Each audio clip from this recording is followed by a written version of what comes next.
Good afternoon, Coach Kelly here with a very special guest, Robert Brandt.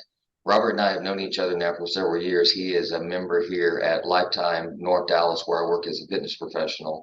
And I've invited him on my corporate wellness show this afternoon to learn a little bit more about what he does with Trammell Crow. He is a principal, he is a devoted family man, and he's very much a fitness enthusiast. So, Robert, welcome. Well, thank you very much. Glad to be here. Well, I appreciate your time this afternoon. So, Robert, how did you get started? I know you're with Trammell Crow now, but how did you get started with commercial real estate originally? Well, I started my career working for a general contractor after I graduated from school. And then after a few years doing that, I literally just stumbled into a job opportunity with Trammell Crow Company here in the Dallas market and didn't even know who they were, but I went to work for them. It was a good opportunity. And that's where I kind of started in the real estate development. And we were building industrial buildings in the Garland area of Dallas. So did that for a number of years, and then I went back to that same general contractor after about 3 years with Trammell Crow Company. And after 6 years with the original contractor, I went back to Trammell Crow Company, and now I've been here a total of 31 years with Trammell Crow Company. So it's Wow. been a good run, good company.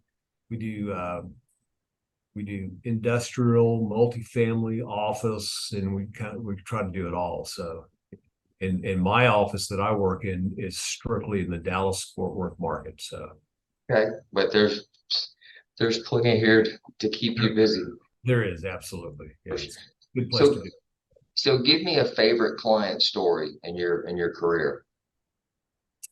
So I guess, well, one of my, I mean, I have a number of it. One of my favorite is actually the building that we office in. This is one of our developments, and it was over 20 years ago, probably 25 years ago when we started this project, and we built this building for Crow Holdings, which is Harlan Crow or Trammell Crow's son. And it was my first large office building development, and it was it was a big challenge for me, but it turned out to be a great success. And we moved Crow Holdings into the building. Again, that's Harlan Crow, which is Trammell's son. So it was very important for them and for us to be successful in this development. So that's probably my favorite success story anyway. So you are officing in the building that you actually constructed. Yeah, I managed the construction of this building. Yes, Well, we've that's been here for about 12 years now. So okay. So, so what are some of the biggest challenges that y'all faced in the last few years, just given the pandemic? I mean, how's that impacted y'all's business? So coming out of the pandemic, the industrial market really picked up because of e-commerce. So, and a lot of that comes out of just warehouses. So the need for more warehouses to serve the e-commerce demand just took off. And so prices started going up, kind of the beginning of inflation. And then there became a lot of supply chain issues. It was hard to get materials. And prices just kept climbing. So those were some of our biggest challenges. And then, then of course, inflation finally kind of took over, and things started slowing down as the Fed jumped in and started raising interest rates. So things have slowed a little bit. They hadn't slowed down completely, but they've slowed down as the Fed tries to get a hold of inflation and try to control things that are going on in the marketplace. So, Robert, have the supply chain issues improved? in some areas, they improved dramatically, like for structural steel and roofing materials. But now one of the biggest issues is electrical equipment, gear, electrical transformers, and things like that. Or the lead time is up to a year on some of that. Wow. Which is it's insane. I still, even as I say it, I can't believe it. We talk about it every day now. So See, my background before, you know, it's a second career for me to be a fitness professional, but I was in the commercial office furniture world, and there's one guy in here in particular that I used to support his dealership because I worked as a manufacturer rep, and he's told me tales of how things have been a challenge the last few years, compliments of the supply chain issues. right. Well, go ahead, go ahead. See, some of it's settling out, and I think some of it will continue to settle out over time. So, but it's just one of those things we have to manage. Well, hopefully things will get better. So when you start, and I know your role obviously has changed over the years, but when you start working with a new client, are there any, I know when I start working with a new client, there's somewhat of an education process, especially if someone's never worked with a trainer before. So if you're working with a new client that's never worked with, with a commercial real estate company, are there any misconceptions that y'all have to overcome, or is there like, do you feel like you have to educate them along the way? Yeah, I think it's an education process with most of our clients. Some are more educated and aware than others. Some definitely have misconceptions about what we do or what we should do. But it's a process we go through with every client, and that's part of what I start to say fun. It is a little bit fun or unique about what we do because every situation, even the buildings could be the same, but every situation, every client is a little bit different, which makes it interesting and or challenging. Again, it reminds me of when I used to sell furniture. It's all about managing expectations, and That's right. you start that from the very first conversation. Right. So, what makes you feel inspired to do what you do? I've always enjoyed construction development, seeing things, seeing the fruits of your labor after you spend a lot of time on due diligence, entitlements, and kind of selecting contractors and consultants to design the building, and then to see it ultimately come out of the ground and come together, and you get the tenant in with all their requirements and finishes. It's very rewarding to see at the end of the day. That again, that reminds me of when I used to sell furniture. One of the first projects that I did way back in 2000. There's one of the government buildings over in downtown Fort Worth. They're just on the west side of downtown Fort Worth on 7th Street. I did an architectural wall product. Okay.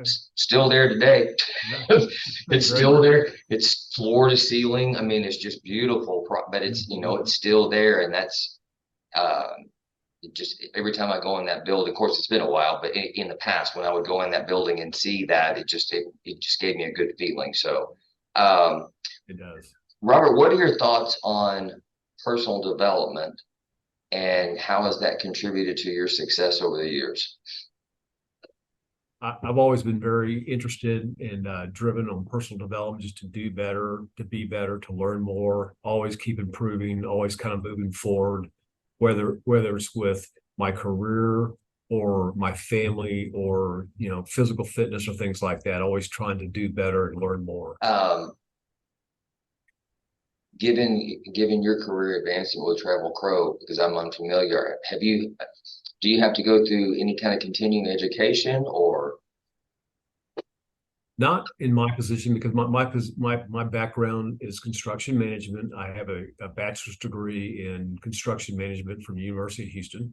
Okay. And so there are no continuing education requirements, although we do within Trammell Crow Company and our parent company, CBRE, we do a Okay. lot of training and continuing education all the time, just for, a number of different things. And part of our education is surrounding ourselves with really good consultants like architects and civil engineers and structural engineers that are constantly educating us on different ways to do things and different ways to look at things. And of course, we also challenge them to look at things differently and how to do it quicker and better, things like Robert, that. with technology advancing as fast as it is now, if you're not almost reinventing yourself every few years, you're going to be left in the dust because things are just changing so fast. That's right. Um, what's one of the biggest personal challenges that you've overcome that has made you a better person? And that's just personal challenge and that's blanket question. Wow, that's a big question, but just from a professional standpoint, it's just continuing to try. Number one, and you just said it a minute ago, trying to keep up with technology, which I've always tried to keep up with technology. I don't know that I've done the best because we have so many millennials in our office that are so much more fluent at doing things and like setting up websites and figuring out different things to do with your phone that I leverage them all the time, but I have worked hard to try to keep up with that. And just as far as like professional development, just working to to be the best, to read, to do more, and to be, just constantly improve and move forward. So that's a good segue. So what's your favorite book, or what's a favorite book that's really impacted you in life and business? Well, there's one motivational speaker. His name's Jim Rohn. I don't know if you know.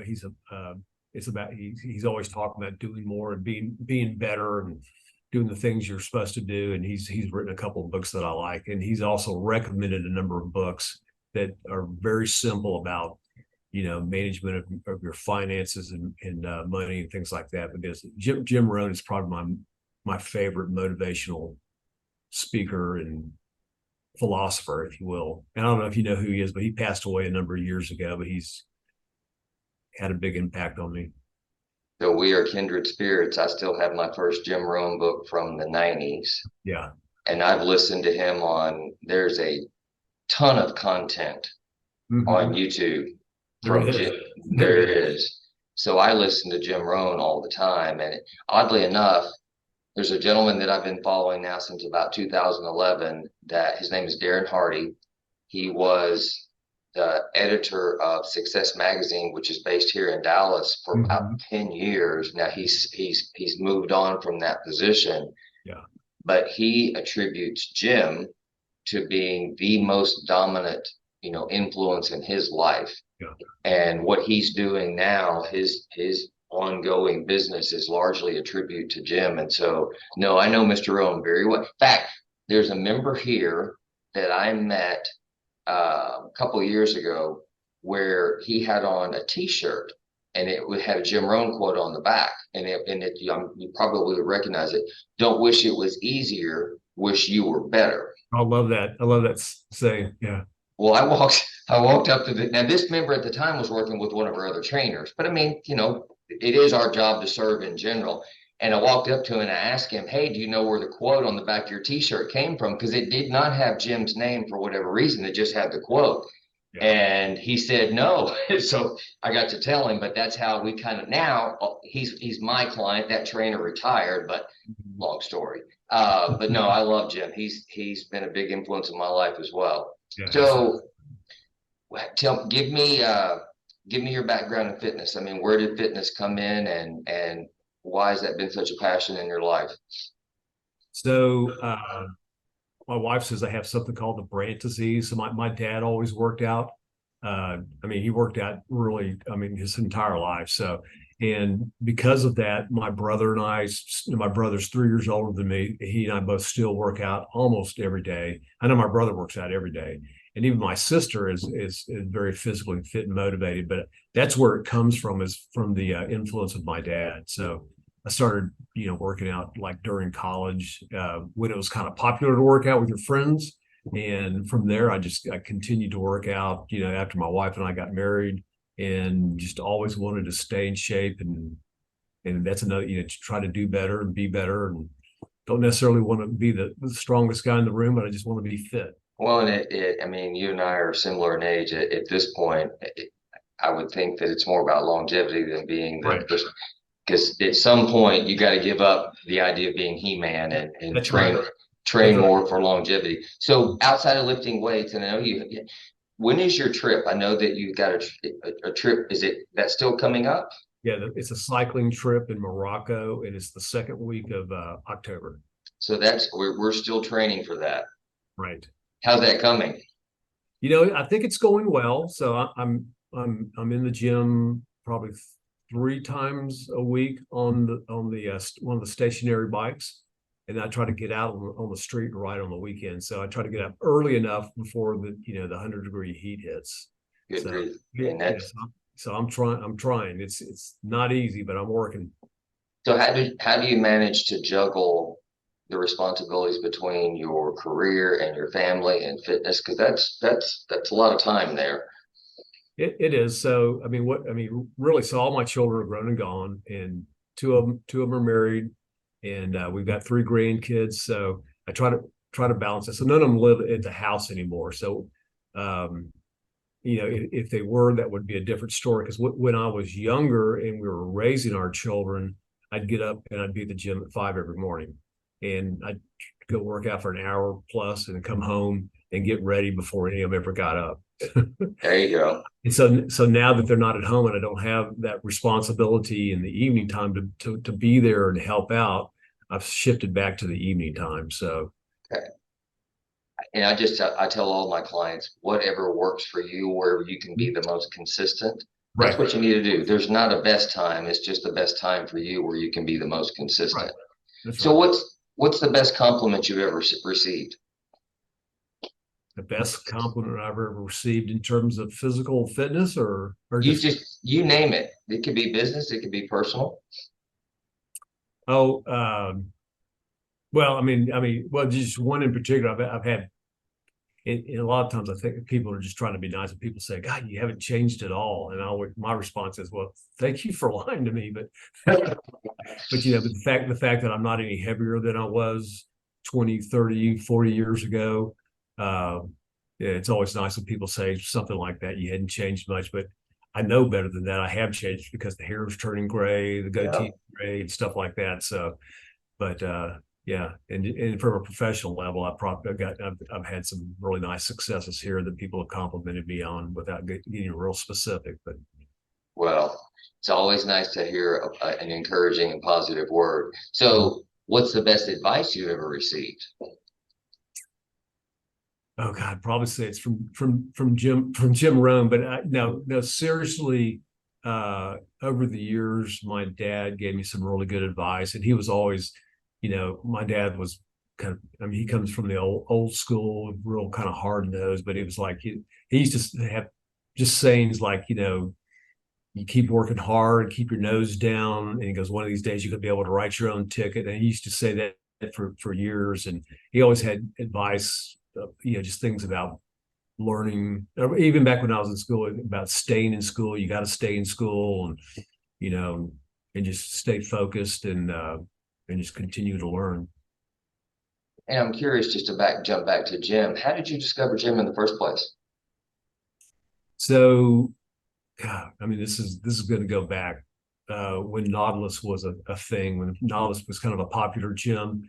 Yeah. Uh, I joined a Nautilus, and this is back in Houston where I grew up.